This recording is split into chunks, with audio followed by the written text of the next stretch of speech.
बच्चों, आज मैं आपको एक नया अध्याय स्टार्ट करने जा रहा हूँ। वो है अध्याय 5। ठीक, उसका नाम है सात्यता तथा अवकलनीयता।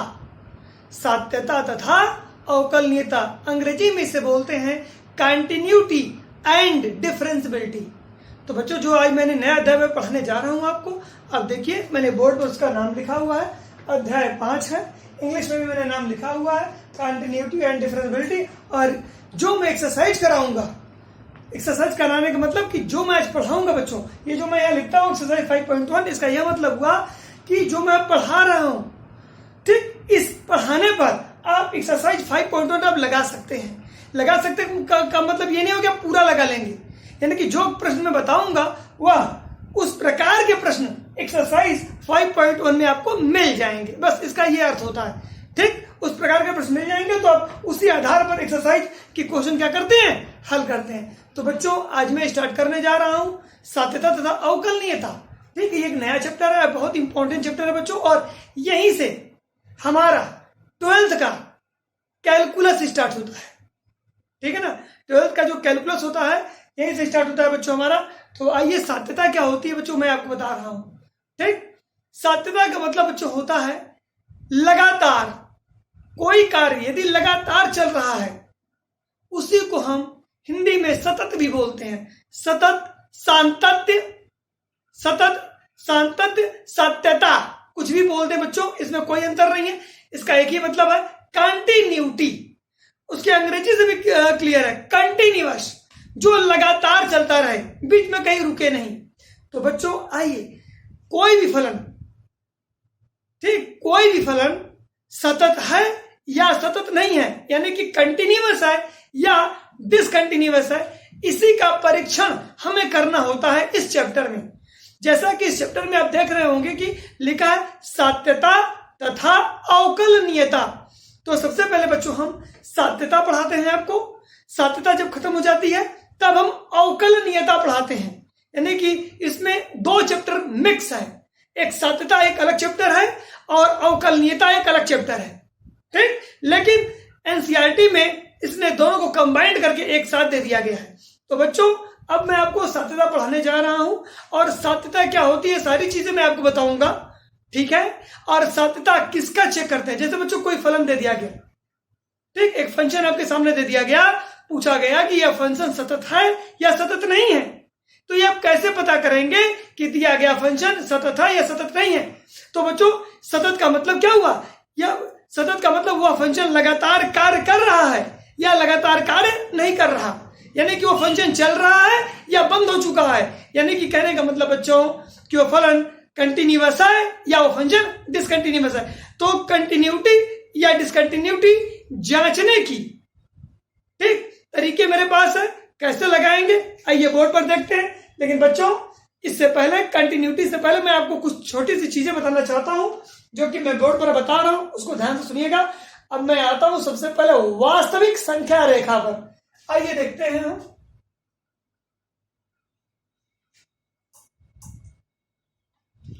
बच्चों, ये वास्तविक संख्या रेखा मैंने बना दी। वास्तविक संख्या रेखा, एक तरफ मैं हमेशा लिखता हूं प्लस अनंत, ठीक, एक तरफ मैं लिखता हूं क्या, माइनस अनंत। ठीक है, ध्यान सुनिएगा। और दुनिया की सारे नंबर, जो भी जितनी भी वास्तविक संख्याएं हैं, सब के सब इसी वास्तविक संख्या पर होती है बच्चों। और बीच में आप जानते हैं क्या लेते हैं, जब प्लस लेते हैं इधर प्लस अनंत लेते हैं, और दाहिने साइड में बाई साइड में माइनस अनंत लेते हैं। एकदम बीचों बीच जो हम लेते हैं वह शून्य। ठीक, इधर बढ़ेंगे संख्याएं बढ़ेंगी, इधर चलेंगे संख्याएं घटेंगी। मैंने 1 लिया, आगे 2 लिया, फिर 3 लिया, फिर 4 लिया, ऐसे चलता जाएगा बच्चों। उसी तरीके से इधर भी मैंने -1 लिया, इसी तरीके से मैंने यहाँ -2 लिया, इसी तरीके से यहाँ मैंने -3 लिया, इसी तरीके से बच्चों मैंने यहाँ -4 लिया। ये संख्याएं रुकी नहीं है, आगे चलती रहेंगी बच्चों, डॉट डॉट।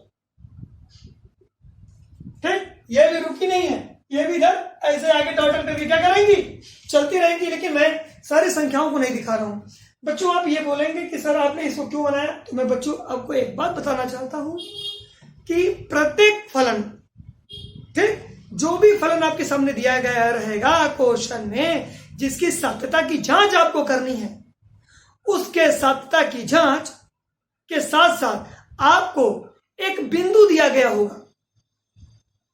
उस सत्यता का परीक्षण करने के लिए आपको एक बिंदु दिया है। यह बिंदु देने का क्या अर्थ है? यह बिंदु देने का अर्थ है बच्चों कि आपके पास जो फलन है उसमें चर राशि x का मान दिया होगा। वो शून्य भी दे सकता है, x बराबर 0 दे सकता है, x बराबर 1 दे सकता है, x बराबर 2 दे सकता है, x बराबर 3 दे सकता है, x बराबर 4 दे सकता है, x बराबर -1 दे सकता है, x बराबर -2 दे सकता है। वह कुछ भी मान आपको दे देगा। वह x बराबर 3/2 भी दे सकता है, भिन्न में भी दे सकता है x का मान। तो किसी भी फलन के सत्यता की जांच केवल और केवल दिए गए बिंदु पर करनी चाहिए। दिए गए एक शब्द में और यूज करने जा रहा हूं जिसका नाम है क्रांतिक बिंदु। यदि कोई फलन दिया गया होगा बच्चों और उसकी सत्यता की जांच करनी होगी तो उस प्रश्न में एक क्रांतिक बिंदु भी दिया गया होगा। कोई जरूरी नहीं है कि एक ही बिंदु हो, एक बिंदु भी दिया हो सकता है, 2 बिंदु भी दिया हो सकता है, 3 बिंदु भी दिया हो सकता है। कहने का क्या अर्थ है बच्चों कि किसी भी फलन के सत्यता की जांच जब भी आप करने जाएंगे तो प्रश्न में पहले से एक बिंदु दिया होगा। उस बिंदु पर ही फलन के सत्यता की जांच करते हैं। ठीक, मैं आपको नीचे में कुछ बता रहा हूं, जरा देखिएगा। एक एग्जांपल मैं लिख दे रहा हूं। यदि ऐसे दे दिया आपके सामने, यदि फलन f(x) बराबर 3x + 2 के है तो इसके सत्यता की जांच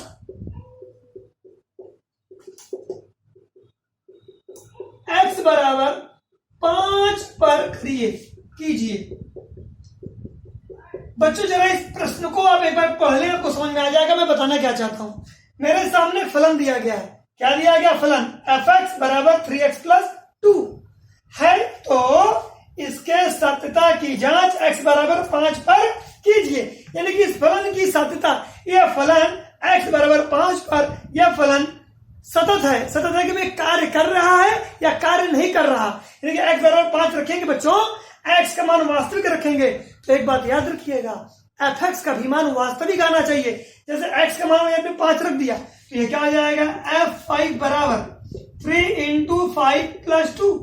तो f5 बराबर कितना हुआ? 5 × 15, 15 2 17। देखिए fx का मान 17 आया। 17 कैसी है? वास्तविक संख्या है।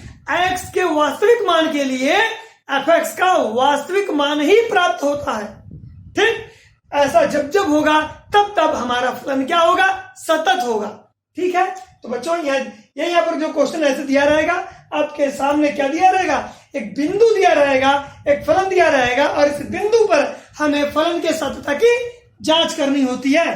ठीक, तो आइए फलन के सत्यता की जांच किस प्रकार हम करते हैं वही मैं आज आपको बताने जा रहा हूं। देखिए बच्चों, जैसे बच्चों मुझे मान लें मैंने 5 लिख दिया था, मुझे किसी भी फलन के सत्यता की जांच 2 पर करनी है। जैसे किस पे? 2। हमारे पास x बराबर 2 यही पॉइंट है बेटा। हमें सत्यता की जांच कहां करनी है? 2 पर करनी है। ठीक, 2 पर करनी है। आइए देखते हैं इस 2 पर हम सत्यता की जांच कैसे करेंगे, जरा देखिएगा बच्चों। ये देखें, ये मेरा पॉइंट है x बराबर 2। ध्यान से देखते रहिएगा बच्चों आप।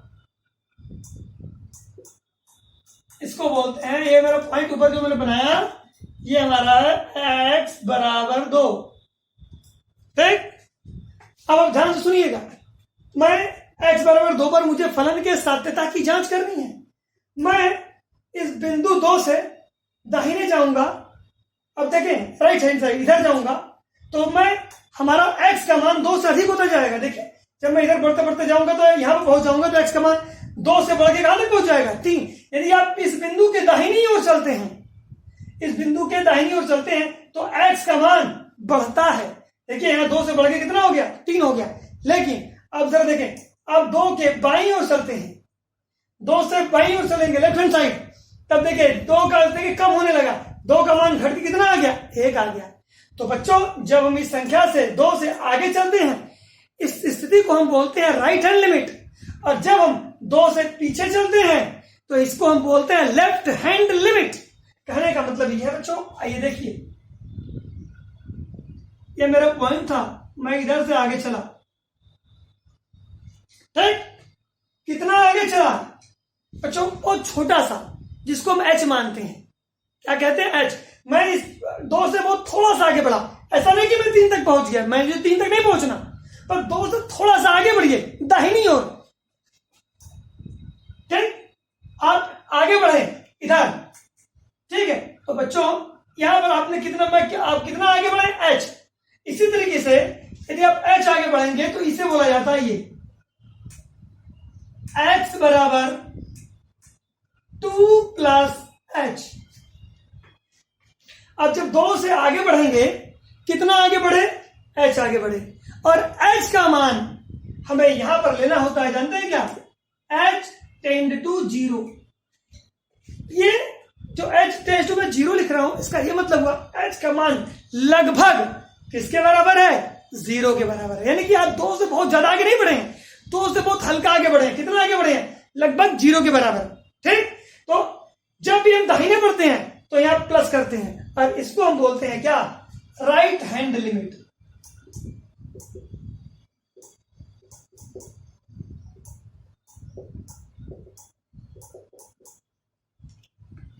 ठीक, उसी तरीके से बच्चों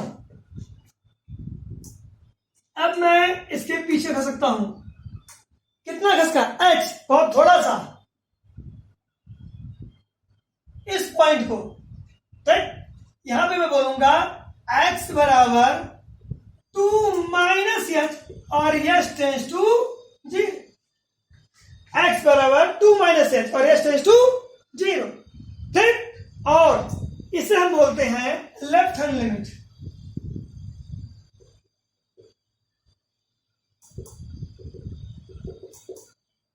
तो बच्चों हमें करना क्या होता है, किसी भी फलन के सात्यता की जांच निकालने के लिए मुझे उस फलन के उस बिंदु पर x बराबर 2 पर, इस बिंदु पर 2 पर मुझे सात्यता की जांच करनी थी, तो 2 पर हमें एक बार लेफ्ट हैंड लिमिट निकालनी होगी, एक बार हमें क्या निकालनी होगी, राइट हैंड लिमिट निकालनी होगी, ठीक। और तीसरा एक और चीज निकालनी है जिसे हम बोलते हैं वैल्यू ऑफ लिमिट।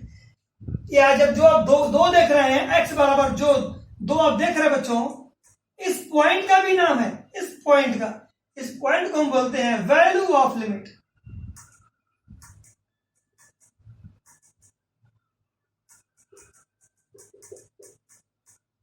तो अब देखें, हमारे पास इसके कुल 3 पार्ट होते हैं, एक राइट हैंड लिमिट, एक लेफ्ट हैंड लिमिट, और तीसरा क्या, उसी बिंदु पर देखिए, इसको बोलते हैं 2 से अधिक, 2 प्लस। देखिए 2 प्लस, इसको ऐसे भी बुक दिखाते हैं बेटा, बुक में आप देखेंगे तो ऐसे लिखा मिल जाएगा 2 प्लस। इसका मतलब क्या हुआ, 2 प्लस एच, इसका अर्थ यही होता है। और इसको आपको मिल जाएगा ऐसे, x is equal to 2 minus. NCERT में देखेंगे तो इस तरह मिलता है आपको 2 प्लस और 2 माइनस, लेकिन बच्चों मैं ऐसे यूज करूंगा जो ये ऊपर वाली लाइन आप देख रहे हैं, जो मैंने पहले लिखा था, ठीक। तो 2 प्लस एच और इधर हो जाएगा क्या, 2 माइनस एच। तो हम एक बार करते क्या, इस पॉइंट के राइट हैंड जाते हैं, एक बार इस पॉइंट के लेफ्ट हैंड जाते हैं, एक बार उसी पॉइंट पर चेक करते हैं, और यदि तीनों जगह या तीनों मान आपस में बराबर आ जाएं तो हम कह देते हैं कि फलन सतत है। यानी कि बच्चों इसको शॉर्ट फॉर्म में LHL भी बोलते हैं, LHL। इधर लेफ्ट हैंड लिमिट को LHL भी बोलते हैं, और राइट हैंड लिमिट को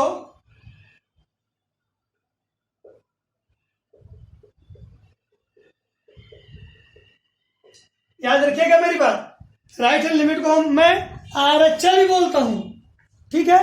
लेफ्ट हैंड लिमिट को LHL और राइट हैंड लिमिट को क्या, RHL। ये R है बेटा, ठीक। आप ध्यान से इसको देख लीजिएगा,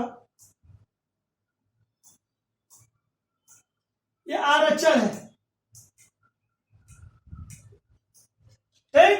एक LHL एक RHL। तो बच्चों यदि ध्यान से सुनिएगा, यदि LHL बराबर RHL बराबर देखिए LHL ये, RHL ये, और ये वैल्यू ऑफ लिमिट।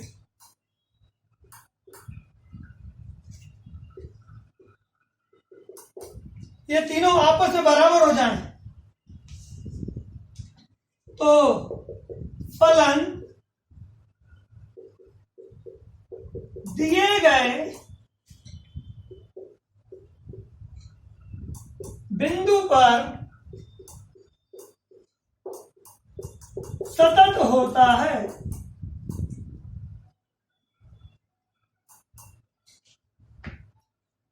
बच्चों ये जरूरी है, left hand limit, right hand limit और वैल्यू ऑफ लिमिट तीनों आपस में क्या आ जाए, बराबर आ जाए।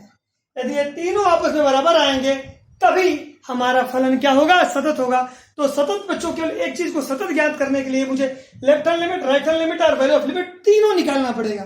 तो आइए बच्चों, जो मैंने आपको समझाया अभी हट जा रहा हूं, उसको आप नोट कर लीजिए और इसी पर आधारित जो मैंने एक एग्जाम्पल दिया था, इस टाइप का एक एग्जाम्पल मैं आपको करा देता हूं। इसको जल्दी से वीडियो को रोक करके आप नोट कर लें।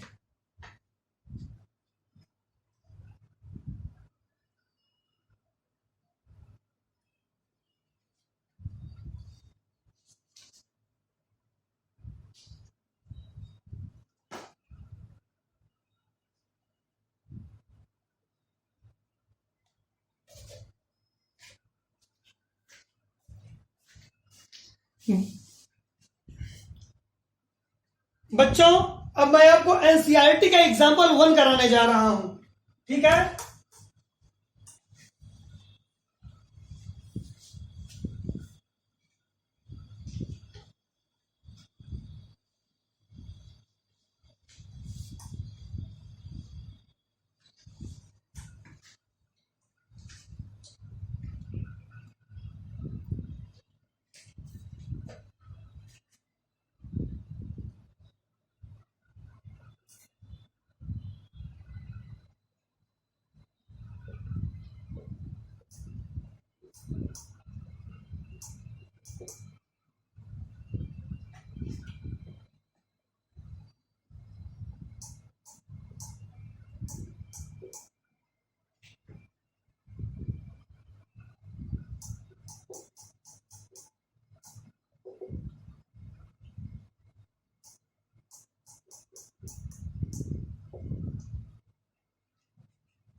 बच्चों मैंने एक एग्जाम्पल बोर्ड पर लिख दिया है, ठीक। एनसीईआरटी में आप देखेंगे कि 2 लाइन में इसको लगा दिया गया है।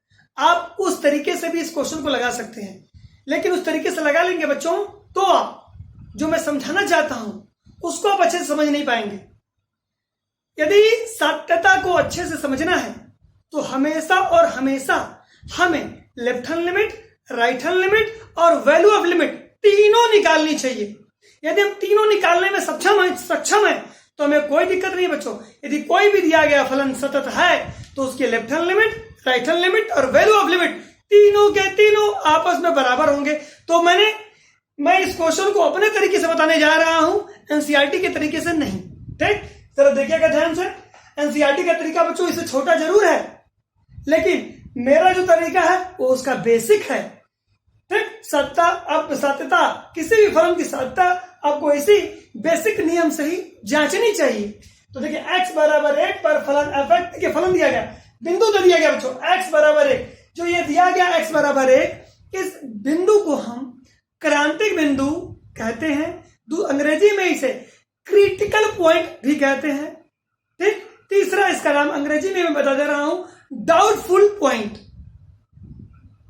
डाउटफुल वह पॉइंट में संदेह है, डाउटफुल है, ठीक। इसको अंग्रेजी में डाउटफुल पॉइंट भी बोलते हैं, इसे क्रांतिक बिंदु भी बोलते हैं, इसे क्रिटिकल बिंदु भी बोलते हैं, ठीक। पर इसी बिंदु पर फलन के हमें सात्यता की क्या करनी है, जांच करनी है। फलन मेरे सामने है बेटा, बिंदु मेरे सामने है और मुझे क्या करनी है, सात्यता की जांच करनी है।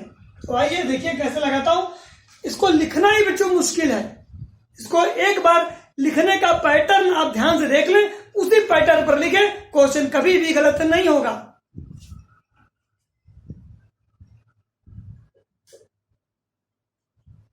देखिए बच्चों, मेरे पास क्या क्या दिया गया है, फलन दिया गया है और बिंदु दिया गया है। ठीक, आप फलन लिख लें। फलन क्या है, एफ एक्स बराबर कितना, 2x + 3। ठीक, और हमें क्या निकालना है, एक पर क्या निकालना है, साध्यता की जांच करनी है। तो हम लिखेंगे लेफ्ट हैंड लिमिट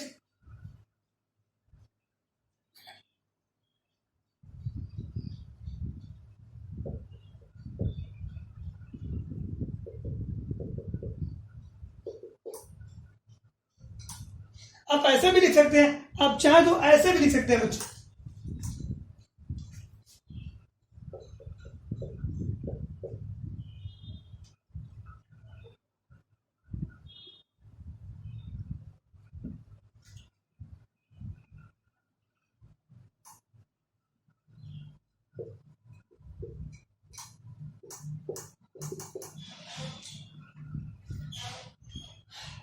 जरा बच्चों देखिए, मैंने लिखा, मैं आपको समझाने का प्रयत्न कर रहा हूं। आपको मैं क्या, देखिए सबसे पहले मुझे क्या निकालना है, इसकी 3 चीज निकालनी बेटा, एक बार लेफ्ट हैंड लिमिट, एक बार राइट हैंड लिमिट और एक बार वैल्यू ऑफ लिमिट। तो सबसे पहले मैंने हेडिंग निकाल दिया लेफ्ट हैंड लिमिट। ठीक, फिर ब्रैकेट में मैंने क्या लिख दिया, अब यहाँ इसको नहीं भी लिखेंगे तो भी चलेगा, LHL लिख करके आप ऐसे लिख दें, LHL हो गया। फिर ब्रैकेट में लिख दें क्या, एक्स LHL निकालना है, कहा 1 पे निकालना। तो बच्चों हमेशा याद रखिएगा, लेफ्ट हैंड लिमिट में हम h को माइनस करते हैं। हम लेफ्ट हैंड लिमिट में क्या करते हैं, h को क्या करते हैं, माइनस। वही देखिए 1 पे चेक करना था, 1 - h, कॉमा लगाया, h टेंड्स टू 0। ये हमारी हेडिंग हो गई। ये पूरी हेडिंग करेंगे, LHL x = 1 - h tends to 0। ये लिखने का तरीका है। यदि यहां पर 5 लिखा होता तो मैं यहां पर क्या लिखता, 5। यहां पर 0 लिखा होता तो मैं यहां क्या लिखता, 0। तो आइए अब मैं क्या करूंगा, फलन ये है ये। ठीक, अब मैं लिखूंगा बच्चों, अब इसके बाद मुझे लिमिट का प्रयोग करना पड़ेगा, ऐसा मैं लिखूंगा। देखिए यहां क्या लिखा है, h टेंड्स टू 0, मैं लिखूंगा इस तरीके से, लिमिट h टेंड्स टू 0। क्या लिखेंगे, लिमिट LIM, ये लिमिट है बच्चों, LIM limit h tends to 0।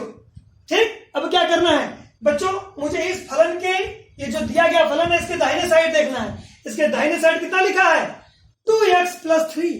क्या लिखा है इसके बच्चों, इधर से मतलब नहीं है मुझे इसके बाईं ओर से मतलब नहीं है, मुझे केवल अब यहाँ यानी कि बाईं ओर का मतलब, मुझे एफ से कोई मतलब नहीं है। ये जो फलन दिया गया, मुझे ये जो दिया गया है इसको लेना है। इसमें जहां जहां x आपको दिख रहा है, उस x की जगह क्या रखना है, 1 - h।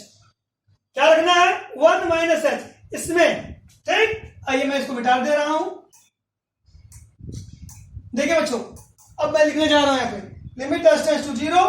तो आप देखें, मैं मुझको इसका प्रयोग करना है इसका। तो सबसे पहले क्या मिला, 2, फिर x की जगह x नहीं लिखेंगे, x का मान रख देंगे कितना, 1 - h। तो x की जगह रख दें यहाँ पर क्या, 1 - h। देखिए यहाँ x लिखा था, x का मान कितना, 1 - h। तो मैंने 1 - h यहाँ रख दिया, x का मान 1 - h यहाँ रख दिया। फिर क्या, प्लस कितना है, 3 लिख दिया। बस बच्चों हो गया, ये है लिखने का तरीका। लिखेंगे लिमिट h टेंड्स टू 0, क्योंकि यार लिमिट h टेंड्स टू 0 था, इसे लिखेंगे हम लिमिट h टेंड्स टू 0। लिखने के बाद अपने फलन पर चले जाएंगे और यहाँ लिखेंगे 2x + 3। तो जहां x है वहां पर x का मान रख देंगे 1 - h। तो limit h tends to 0, 2 bracket में x की जगह 1 - h और +3। और यहां पर बच्चों उठा करके हम h का मान रख देंगे अंदर। h का मान कितना है, 0 यहाँ रख दीजिए। याद रखिएगा, जब भी h का मान यहां से रखेंगे, ये लिमिट पूरी हट जाएगी, फिर लिखने की आवश्यकता नहीं है। चलिए h का मान रखिए, 2 ब्रैकेट में 1 - h का मान क्या रखेंगे आप बच्चों, ये h का मान, ये टेंड्स टू 0 जरूर दिया गया है, लेकिन h का मान ये 0 ही रखेंगे, +3। देखिए बच्चों क्या आया मेरे पास, आप ध्यान पूर्वक देखते रहिए। ठीक, यहां से आया 2 और +3। अब देख रहे हैं मेरे पास आ गया लेफ्ट हैंड लिमिट, 3 और 2 जोड़ दीजिए, कितना आया? ये मैं जोड़ेंगे तो ये 5 आ जाएगा। इसी 5 को मैं लिख दूंगा क्या, ये मैंने क्या निकाला, मैंने लेफ्ट हैंड लिमिट निकाला, तो मैं लिख दूंगा लेफ्ट हैंड लिमिट बराबर कितना, 5। ठीक है बच्चों, उम्मीद करता हूं कि आपको समझ में आ रहा होगा। चलिए आगे बढ़ते हैं। अब मैं राइट हैंड लिमिट निकालूंगा। ठीक, राइट हैंड लिमिट RHL लिखने के बाद बच्चों कुछ नहीं करना है, RHL लिखने के बाद यहां प्लस कर देना है, x is equal to 2 plus h, sorry 2 कहां से आएगा, सॉरी बच्चों 1 है, 1 प्लस h, फिर कॉमा, यही h टेंड्स टू 0। ये मेरा हेडिंग हो गया राइट हैंड लिमिट के लिए। राइट हैंड लिमिट में हमेशा 1 के साथ प्लस करते हैं, देखिए 1 प्लस h। ठीक, और काम वही करना है, राइट साइड में जहां जहां x है वो हम क्या रख देंगे, हम 1 प्लस h। तो फिर से लिखेंगे लिमिट h टेंड्स टू 0, लिख दिया, 2 लिखा, फिर x का मान रख दिया कितना, 1 प्लस h, और प्लस कितना 3। आइए h का मान फिर रखें आप, 2 1 प्लस h का मान कितना रखेंगे, 0। यहां पर बच्चों h का मान 0 रख दिया, तो 2 1 कम 2 और प्लस कितना 3। अब जरा देखें राइट हैंड लिमिट में कितना आया, 5 आया। बच्चों आपने देखा लेफ्ट हैंड लिमिट भी 5 आया, राइट हैंड लिमिट भी 5 आया। इसका मतलब लगता है कि फलन सतत हो जाएगा। ठीक, अभी लेफ्ट निकला राइट निकला बच्चों, लेकिन मुझे वैल्यू ऑफ लिमिट भी निकालनी है। वो कैसे निकालेंगे, लिखेंगे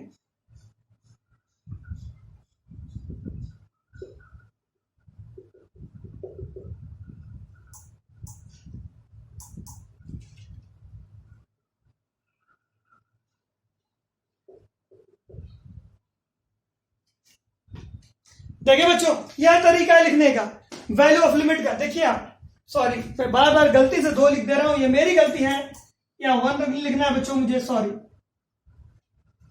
आप यहां देखें, अब देखें लेफ्ट हैंड लिमिट में x का मान 1 से कम है, देखिए 1 माइनस है। यहां पर राइट हैंड लिमिट में x का मान 1 से अधिक है, 1 प्लस h है। लेकिन वैल्यू ऑफ लिमिट में कुछ भी नहीं जोड़ते बच्चों, देखिए x का मान 1 ही है। यहां पर x का मान न 1 से कम है, न ही x का मान 1 से ज्यादा, इसीलिए इसका नाम पड़ा है वैल्यू ऑफ लिमिट। तो वैल्यू ऑफ लिमिट में x का मान 1 लेते हैं, लेफ्ट हैंड लिमिट में x का मान 1 माइनस h लिया, और राइट हैंड लिमिट में x का मान 1 प्लस h लिया। ठीक है, आगे देखिए बच्चों, यहां आने के बाद मैं अब क्या करूंगा, अब मैं इसी फलन को लिख दूंगा यहाँ पूरा, ये पूरा लिखूंगा, लेफ्ट भी लिखूंगा और राइट भी, ऐसे sense fx is equal to कितना है, 2x प्लस 3 है ना। अब यहां x का मान कितना है, 1, x का मान 1 मैं यहां रख दूंगा, इस पूरे में रखूंगा, लेफ्ट में भी रखूंगा और राइट में भी रखूंगा। देयरफॉर ये हो जाएगा f, x का मान कितना है, 1, यहां रखिए 1, इसको बोलेंगे f1 is equal to 2 into x का मान 1 प्लस 3। आप निकालेंगे, आपको मिलेगा f1 का मान कितना आया, 5 आया। देख लें, 2 1 कम 2, तो 2 आएगा, 2 प्लस 3 5। आपने देखा बच्चों लेफ्ट हैंड का मान LHL का मान कितना आया, आपने देखा बच्चों LHL का मान मेरे पास 5 आया, मेरे पास RHL का मान 5 आया, और मेरे पास वैल्यू ऑफ लिमिट का भी मान 5 आया। इसी को F1 बोलते हैं बच्चों। अब देखिए थोड़ा सा बच्चों मैं यहां जगह लेकर के लिख देता हूं इसका आंसर। अब मैं लिखूंगा सिंस LHL बराबर क्या, RHL बराबर क्या, F1, ऐसे लिखेंगे बच्चों। F1 लिखेंगे, LHL ये, RHL ये और F1 ये, तीनों आपस में बराबर हैं। LHL का भी मान 5, RHL का भी मान 5, F1 का भी मान 5। ये हो गया लेफ्ट हैंड लिमिट, ये हो गया राइट हैंड लिमिट, और F1 यहां पर हो गया वैल्यू ऑफ लिमिट। तो लिखेंगे देयर, तीनों बराबर आ गए, देयरफॉर x बराबर क्या दिया गया था, 1, x बराबर 1 पर फलन, कौन सा फलन, फलन fx, यही फलन दिया गया